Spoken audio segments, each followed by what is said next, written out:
Como adivinarán, la clase se llama trasplante. Ustedes saben que los trasplantes son un procedimiento aceptado, legal, ética y constitucionalmente. Probablemente sea uno de los trabajos más importantes del ser humano, vida humana. Siguiente, por favor.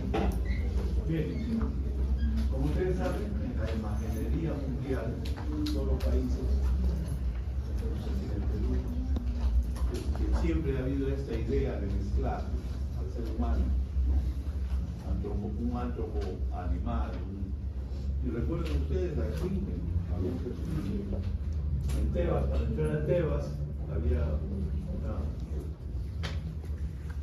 un ser, una mujer con alas, con cuerpo de león, que hacía la pregunta famosa de todos los tiempos. Era un enigma, predicaba quién es el animal que empieza de 4 patas, después sigue con 2 y termina con 3.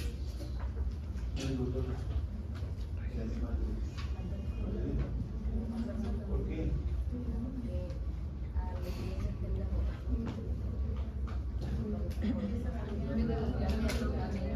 Comienza gateando, después camina y después usa su bastón. Muy bien. No se olviden del famoso el profesor de Esculapio, ¿cómo se llamaba? ¿No han pasado el examen a ustedes? ¿Cómo se llamaba el centauro? Quirón. El centauro Quirón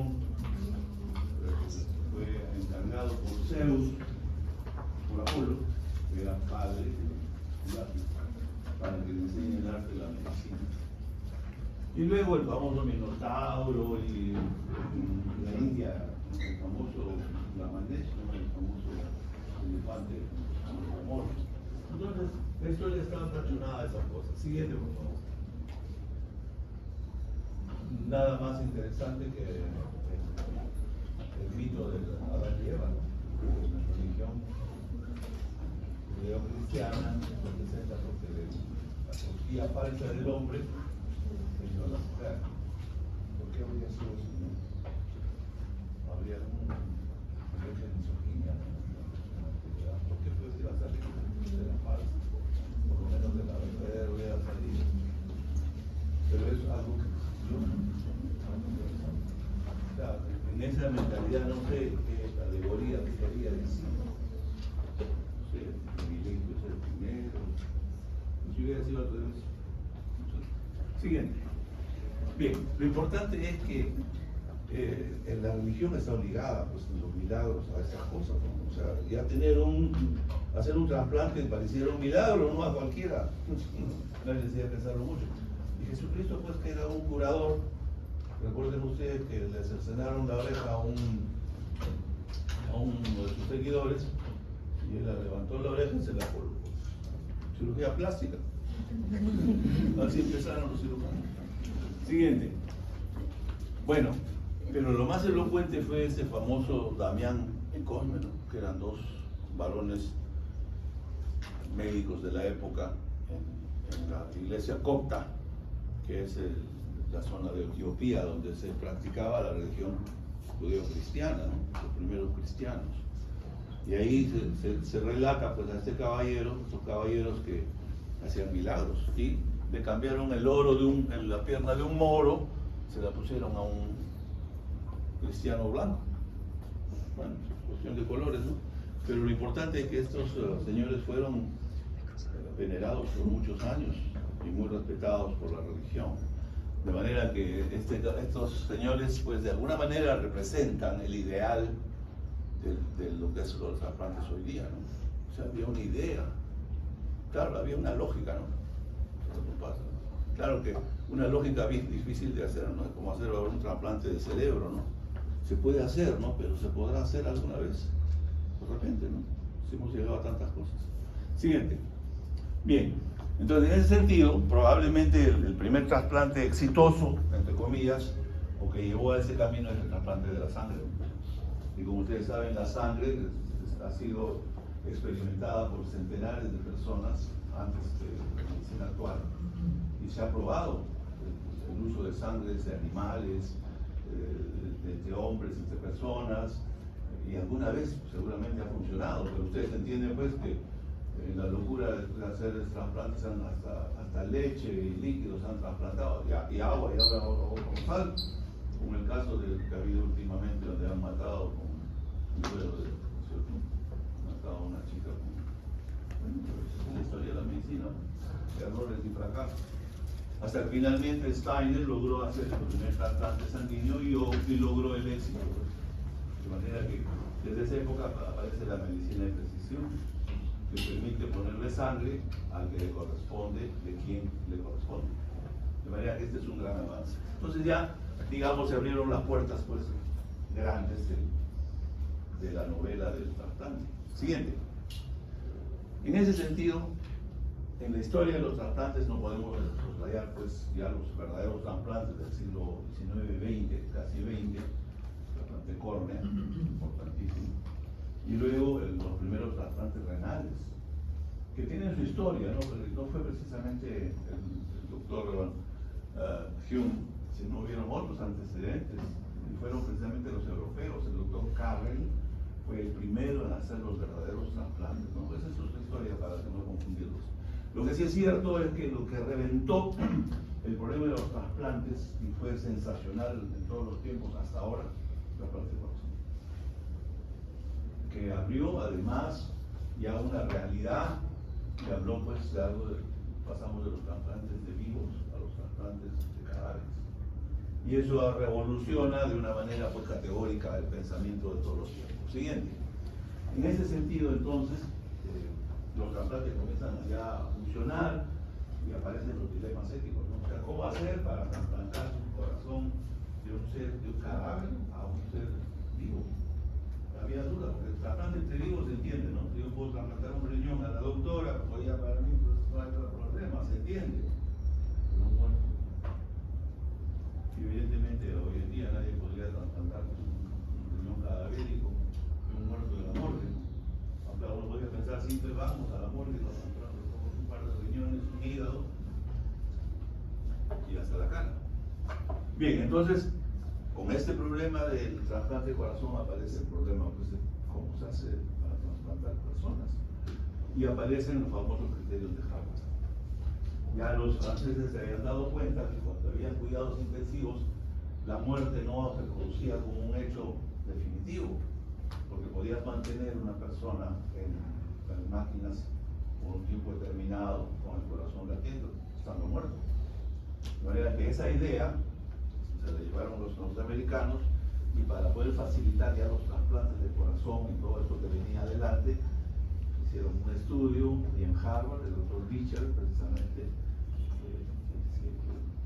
lograron sacar una norma para establecer y determinar lo que se llama la muerte clínica de los pacientes de muerte encefálica.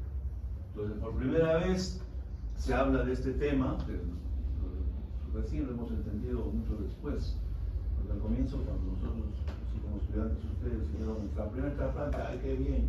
Pero no sabíamos cómo se hacía, ni qué cosa era una muerte encefálica, ¿no? Recién lo hemos entendido mucho después. Siguiente. Entonces, la muerte encefálica, siguiente, es una forma que permite pues, que se puedan realizar trasplantes utilizando pues, personas que tienen órganos frescos, órganos vitales, en pacientes que están técnicamente muertos.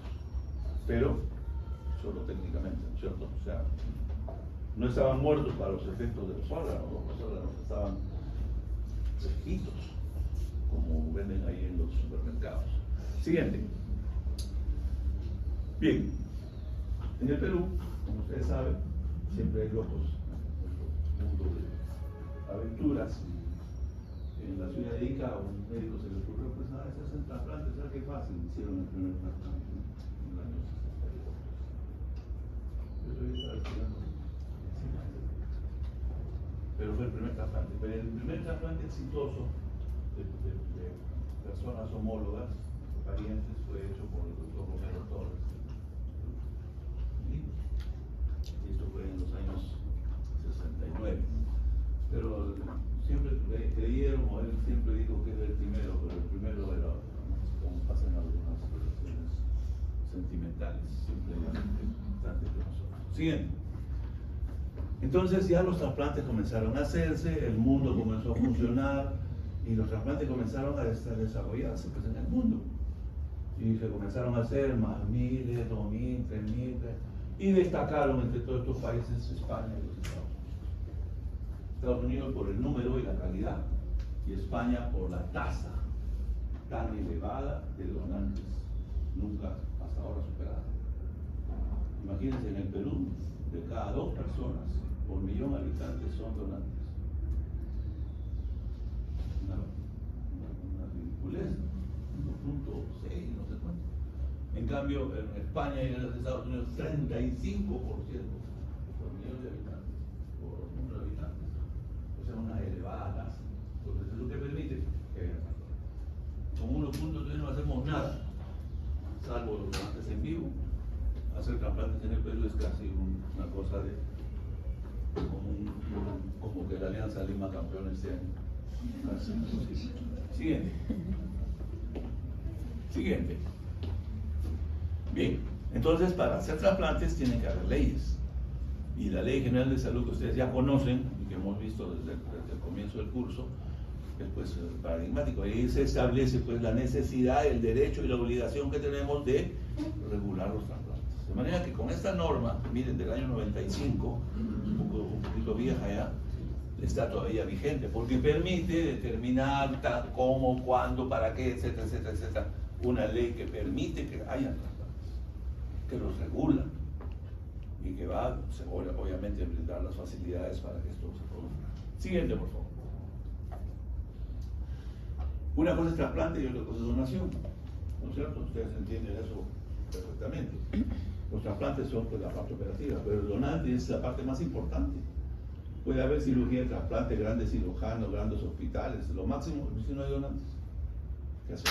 Entonces, para ello, indudablemente hay pues ya toda una normativa también orientada pues a que las personas de alguna manera estén dispuestas legalmente a ser donantes, ¿no?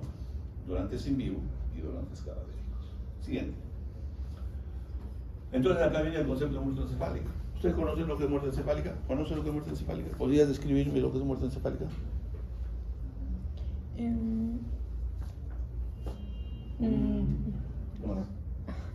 Hay funciones vitales, pero no responde, no hay reflejos exactos. ¿Tú? ¿Cuál es la característica más importante de la muerte encefálica?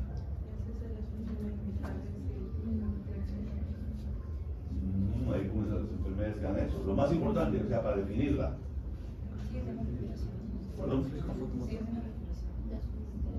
La muerte encefálica, para definirla, es la muerte del cerebro, de la corteza cerebral y del tronco encefálico. O sea, eso, efectivamente, lo que ustedes dicen, ¿no? No permite, pues, que primero que estás en coma, midriasis, todos los reflejos abolidos, y si el tronco lo tocas, hay colapso cardiocirculatorio, respiratorio, ¿no? Pero lógicamente estos tipos de pacientes provienen de una cepa de pacientes muy especializada. O sea, son personas que tienen grave lesión cerebral producida por cualquier causa, metabólica, traumática o quirúrgica, o lo que ustedes quieran. Entonces, esos pacientes son los pacientes de muerte encefálica, no el coma, ¿no es cierto? El coma es otra cosa. Muy bien. Porque en el coma sí hay reflejos, ¿cierto? En el coma hay alguna actividad, no precisamente midriasis, puede haber midriasis, pero hay reflejos, responden a estímulos, o puede ser un coma también total, pero mantienen la respiración. Entonces, no podíamos utilizar un paciente en coma, ¿cierto? Siguiente, por favor. Bueno, perdón, la anterior. Solamente para... Ya con los criterios de Harvard que hemos visto en la clase anterior, sabemos que midriasis, falta de reflejos, colapso cardiocirculatorio es un equivalente de muerte clínica, y para eso solamente necesitamos el famoso electroencefalograma plano. Con eso, cualquier médico medianamente entrenado puede hacer un diagnóstico de muerte encefálica, ¿no? Aunque esa muerte encefálica deben hacerla los especialistas que están pues, en un circuito de... ¿no? Pero cualquier médico podría hablar de muerte encefálica, ¿no? Pero es más fácil de hacer diagnóstico de muerte que de muerte encefálica. Ustedes van a un paciente y lo encuentran en su casa, que ha hecho una paciente cerebrovascular y lo ven tibiecito, está muerto. Pero si ese paciente hubiera estado en cuidado intensivo con un aparato respirador, probablemente hubiera tenido un lapso de algunas horas que le permitan tener muerte cerebral. O sea, están muertos clínicamente, pero no son muertos reales. Siguiente. Bien, entonces la muerte, ya sabemos que es el cese irreversible de las funciones, lo acaban de decir, y de esto tiene que ver indudablemente con el problema de esta división que hemos aprendido en algunas oportunidades. Hay una muerte cerebral, perdón, cuando hay una muerte, ya lo decía Bichat, antes pensaban que la cesación de la función cardíaca después de la respiratoria, porque son evidentes, pero la muerte de eso, ustedes la alargan en una proyección, en vez de verla en un solo sentido, ustedes la regalan primero respiratoria, después cardíaca y después encefálica. ¿No? Siguiente. Bien, todo esto funcionaba bonito, todo era maravilloso hasta que los europeos, urgidos por la necesidad de hacer trasplantes, en España comenzaron a hacer variaciones. O sea, ya no usaban a la muerte encefálica como el donante, sino buscaban otras fuentes. Claro, miren, desde el punto de vista humano, es medio monstruoso, ¿no? Imagínate buscar, yo el primero que lo veo que se le ha dormido, ya lo puedo calificar como un donante, ¿no? Entonces, y se ha podido ver pues que cuando hay un paro cardíaco y los reaniman en la calle, cuando entran con alguna enfermedad o cualquier situación en la cual haya una posibilidad de morir, ya son donantes. O sea, nos hemos ido al otro lado. Miren, esto no tiene más de 10 años. De manera que la medicina cambia. Usted cuando termine la medicina va a ser diferente, ya tiene que botar sus estetoscopios, sus cosas. ¿Qué habrá en el futuro? No tengo ni idea. Pero todo va a cambiar, va cambiando. De manera que el Maastricht 3 es el típico, perdón, el Maastricht, ¿cuál es el? Ahí está, entonces la muerte cerebral, ¿no? Entonces ahora esta variedad va a ser la que rige, pero esto va a ser muy difícil de aplicar porque en España, que es el modelo español, en cada hospital hay 4 o 5 personas que están encargadas de proveer enfermos. O sea, cuando llega un paciente, inmediatamente ellos lo miran, lo examinan y ven si hay la posibilidad de que lo puedan servir de trasplante. No es como la muerte encefálica. La muerte encefálica está en la unidad de cuidado intensivo, intubado, con un accidente cerebrovascular, está ahí.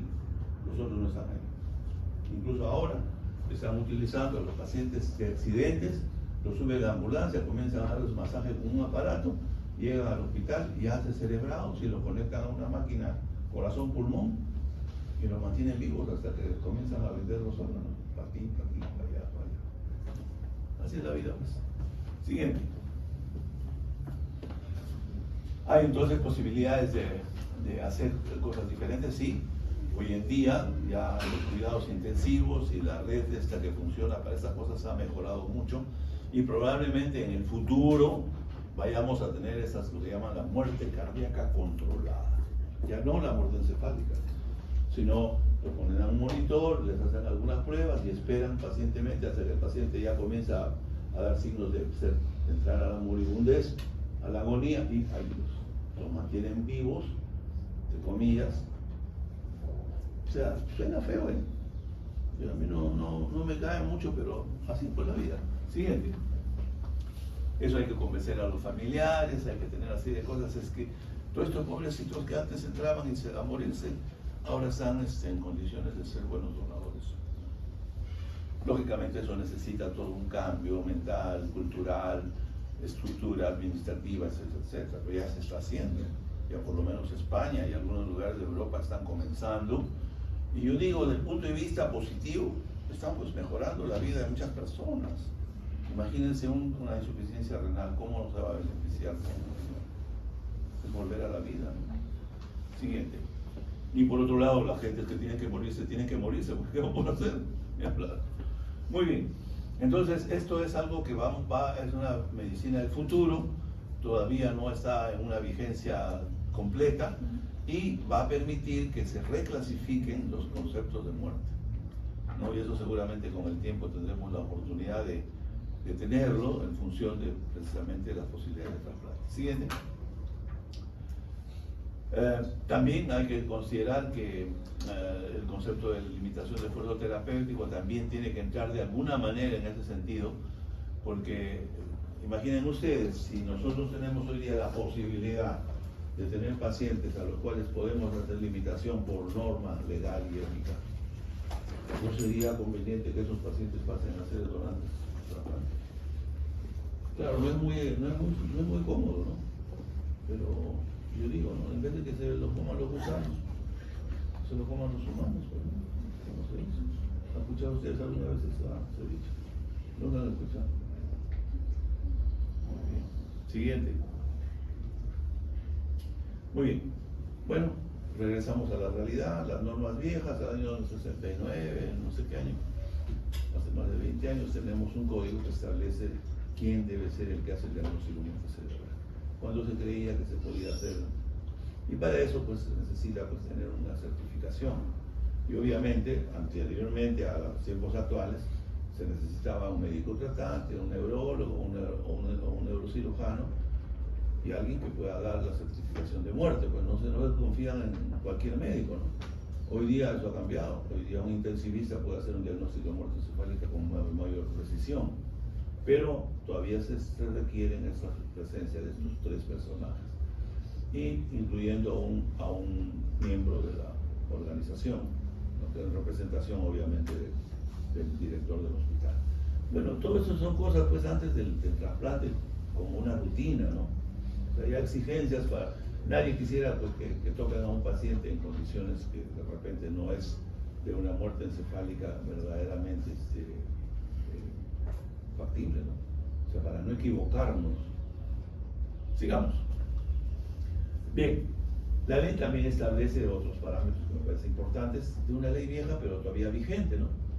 Establece qué hospitales, quiénes, en qué condiciones, qué permisos, etcétera, etcétera. Tienen que facilitar todo esto, evidentemente, para evitar que los trasplantes se puedan realizar en otras áreas, ¿no? Como ustedes habrán visto, ningún hospital, ninguna clínica privada, por ejemplo, tiene autorización para hacer trasplantes. A pesar de que en el Perú uno de los primeros trasplantes se hizo en el hospital, en la clínica San Borja, ¿no? El doctor Butterfly, su segundo apellido era Butterfly. Uno de los hospitales de acá tiene su nombre, no me acuerdo cómo se llama. Pero la normativa legal actual no dice eso al mismo, ¿no? Entonces hay que tomar en cuenta. Muy bien, continuemos. ¿Qué estamos viendo? Siguiente. Muy bien. Indudablemente, quizás la mejor fuente para hacer trasplantes son los trasplantes de vivos. O sea, probablemente los trasplantes de vivos, siendo homólogos de familia, tienen mayores posibilidades de alcanzar los objetivos que se plantean. De manera que creo que los trasplantes en vivo todavía es una práctica que hay que diseñar.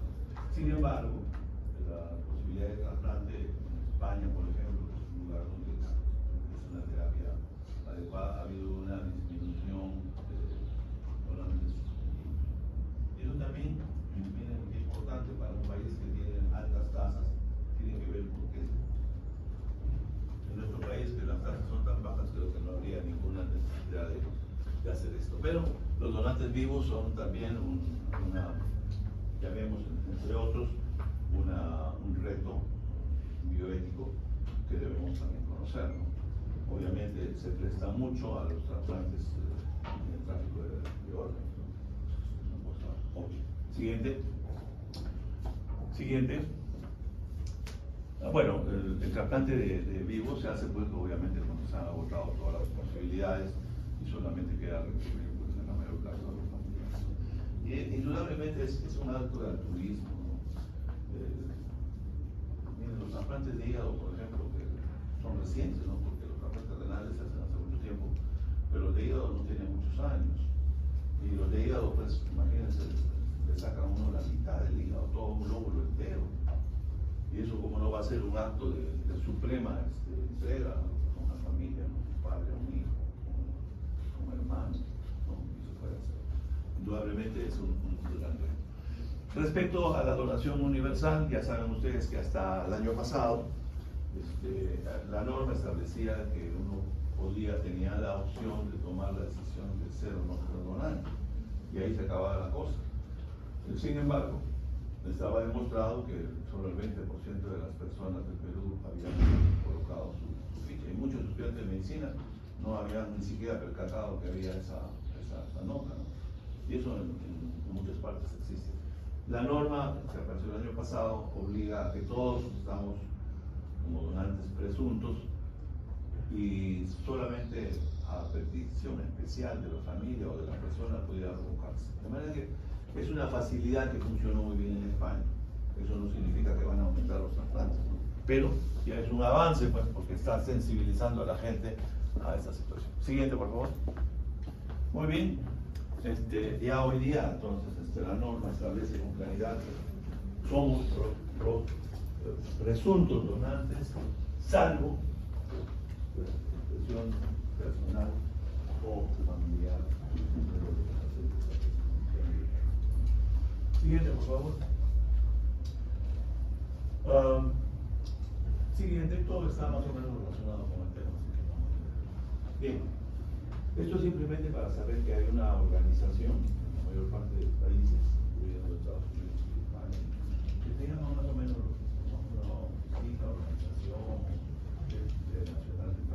Y obviamente, como ustedes entenderán, depende del Ministerio de Salud y salvaguarda pues, todas las situaciones que son la promoción, la conducción, la supervisión, etcétera, de los trasplantes.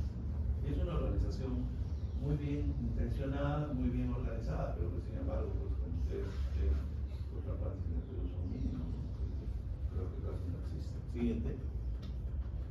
En otros países hay organizaciones paralelas que permiten que las situaciones se puedan llevar a cabo. En Estados Unidos, por ejemplo, hay una oficina especial que es paralela a la oficina que hace todos los trámites, llamemos organizativos de los trasplantes, establece las conexiones. Hay otra que está en la procura, de manera que ha tenido tanto éxito que ha permitido que Estados Unidos tenga una sobra de producción de donantes para fines de trasplante. En Estados Unidos, pese a la enorme cantidad de personas, hay una enorme cantidad de trasplantes, y es casi seguro que una persona que requiere un trasplante pueda recibir en los siguientes años un trasplante, cosa que no sucede en el Perú, ¿no? En el Perú tenemos 10.000 personas que están como buenos receptores, que sin embargo no pasa nada. Las listas de espera son enormes, los tiempos son prolongados, seguramente muchos se mueren antes de lograr el trasplante. Siguiente. Ya para que vean lo complejo que es en Estados Unidos hacer una organización de trasplantes, ¿no? No es una cosa sencilla, pues, ¿no? Son una serie de organizaciones que tienen que coordinar entre ellas para lograr el objetivo de lograr que se realice un trasplante. Siguiente. Bien. La parte fea de los trasplantes, ya que la parte bonita es que las personas que reciben el trasplante se recuperan, están en buenas condiciones. Viene la otra parte fea, ¿no? Es, aprovechándose de las circunstancias, la gente escrupulosa puede hacer las famosas prácticas que existen en el mundo. Se sabe que en numerosos países, sobre todo en países como la India, en lugares superpoblados, hay gentes inescrupulosas que buscan niños. Hay denuncias serias que llevan a niños de Sudamérica y de otros países como para servicios nacionales en países de Estados Unidos, en otras partes. Entonces, definitivamente es algo terrible. Entonces, se han tomado las medidas necesarias para controlar, corregir o ver qué eso no sucede. Siguiente. También deben tener en cuenta que en el Perú, pues, país civilizado, se supone que somos civilizados, también hay una normativa que protege a los trasplantes. Hay un fondo intangible que tiene por objeto cubrir enfermedades raras y trasplantes, ¿no? Es algo que conoce poco, pero existe. Hay la posibilidad en el Perú que por el Estado, por el CIS, tengamos la posibilidad de tener todas estas situaciones, ¿no? Y eso ha funcionado. Siguiente, hemos podido evidenciar que ha habido, imagínense, 100 millones del CIS benefició a 240 afiliados, ¿no? O sea, claro, la cantidad no es tampoco pequeña, ¿no? Porque imagínense cuánto cuesta un trasplante de médula ósea, sobre todo cuando se tiene que realizar fuera del país. Y acá, como ven, las respuestas son pues exiguas, ¿no? Bueno, supongo que en el Perú habrá más de 212 personas que requieren un trasplante de médula ósea, ¿no? Hay cientos de leucemias, cientos de anemias aplásicas, hay enfermedades, ¿no? Entonces, seguramente. Y obviamente hay muy poquito de trasplantes que se hayan realizado. 18 niños menores de 12 años han trasplantado hígado, ¿no? 9 millones. Claro, no es un orgullo ver estas cifras, seguramente si las comparan estamos ridículos comparados con otros países, pero en fin, por lo menos se acusa recibo que en el Perú se hacen factores. Siguiente. Bien, respecto a la donación, pues hay algunas características, ¿no? Restrictivas, sobre todo en el caso de las personas incapaces. Los pacientes incapaces por ley no pueden ser objeto de donación de vivos, y aquellos relativos están dentro de las posibilidades de que solamente si pueden expresar su voluntad serían pues motivo de donación. Siguiente. El trasplante pues tiene una serie de pasos que requieren de toda una tecnología muy complicada, así que no hay que hacer mucho esfuerzo para entender que es algo complicado realmente, ¿no? Se requiere una organización grande, unos costos muy elevados, una preparación de personal, transporte, ¿no? En ese país que para llegar al aeropuerto llegamos 2 horas, 3 horas y el corazón pues no llega, que va a llegar a Iquitos pues un corazón, hay que llevar al paciente al donante a Iquitos para que ahí le saquen el corazón, no hay otra forma, ¿no? O sea, imagínense, en Estados Unidos hay tal cantidad de trasplantes y hay tal cantidad de distancias y transportes que el año pasado un avión se llevó un corazón y se olvidaron del corazón. El corazón estuvo dando vueltas por todo Estados Unidos y se perdió. No, imagínense al extremo la complejidad que hay. En el Perú pues pasaría un avión para cruzar de frontera a frontera en 2 horas, 1 hora de Lima para cualquier lugar. En Estados Unidos 3, 4, 5 horas para ir de Nueva York a California. Bueno, son otras cosas, ¿no? Lo importante es que tiene que haber, pues, ¿no? Estamos preparados para hacer los trasplantes. Quizás la seguridad social.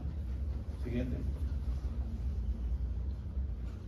Estos son los hospitales que están autorizados para hacer trasplantes, ¿no? Como ven, es un puñado de hospitales.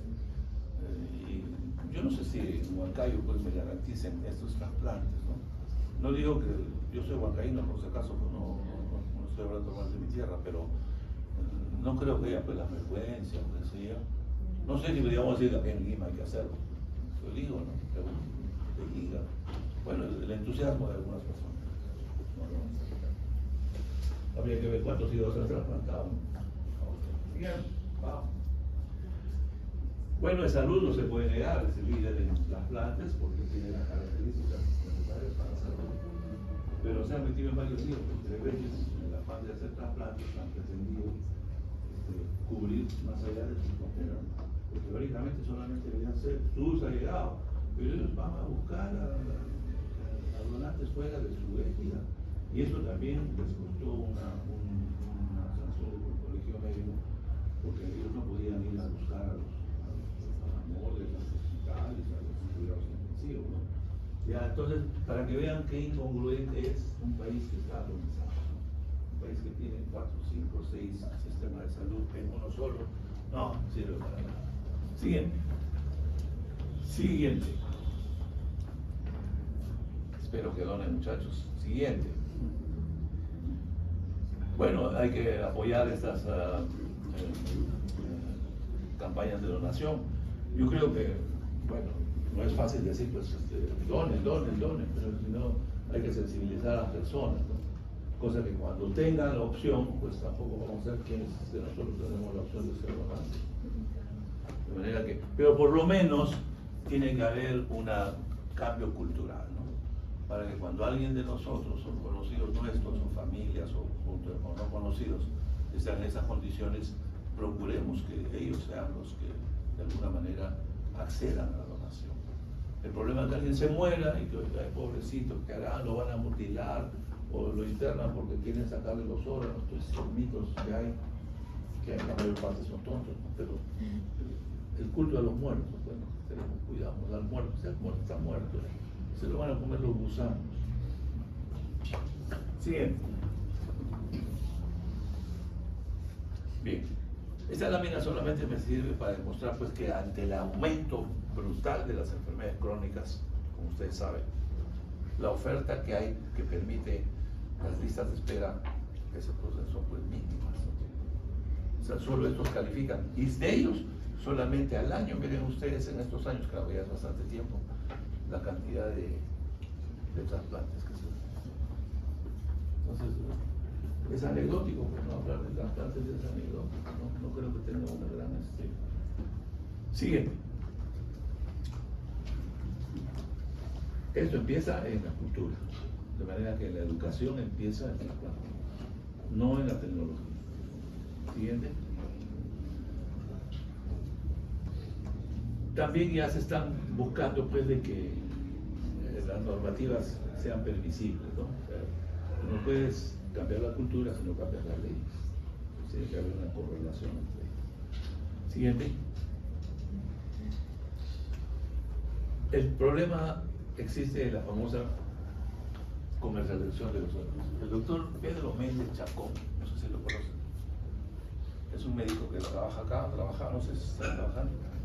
Es uno de los pocos médicos decentes que se atrevió a hacer una denuncia, que la pueden buscar, de que en la seguridad social se estaban haciendo tráfico de órganos. Después de ello yo estuve en el colegio médico, hicimos indagaciones, identificamos, denunciamos, los siguieron, los identificaron y nunca pasó nada. De manera que decepciona, pues no, pero sigue bien que hicieron su negocio, pues, ¿no? O sea, que sí, con certeza, cerca de 70, 80 pacientes fueron trasplantados en esos trasplantes turistas. Traían acá, los llevaban a una clínica, los internaban, los preparaban, buscaban un panadero, un vendedor de periódicos, un empleado público, un estudiante de medicina de la Ricardo Magna, y que vendían, que compraban. Así. Claro, eso está muy mal, evidentemente, pero el doctor Chacón, Méndez Chacón, tuvo yo digo, el coraje, porque hay que ser una persona muy decente para hacer eso. Cuando uno cree en las cosas, las tiene que hacer. Siguiente.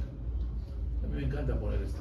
Bueno, el problema surgió en este caso cuando un paciente que trajeron de México, el señor Soberón, un millonario mexicano, que recibió un trasplante, le buscaron un panadero y le pusieron el riñón. El problema es que se complicó y se murió.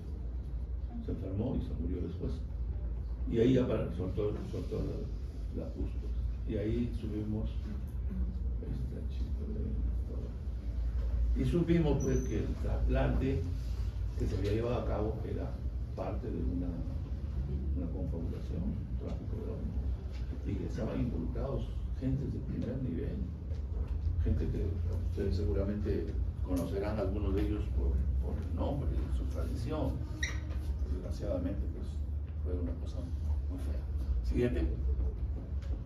Bien, como colofón podríamos decir que estas son las cosas relacionadas con el trasplante, ¿no? Primero, sabemos la realidad de qué es lo que se trata. Segundo, que hay incluso posibilidades de mejorar las cosas, porque incluso hay unas posibilidades de una internalización de los trasplantes. Eso se puede hacer. Si hubiera suficientes personas, suficientes donantes, que pudieran satisfacer un exceso de demanda como pasa en Estados Unidos. En Estados Unidos se pueden importar córneas porque sobran las córneas y no se usan.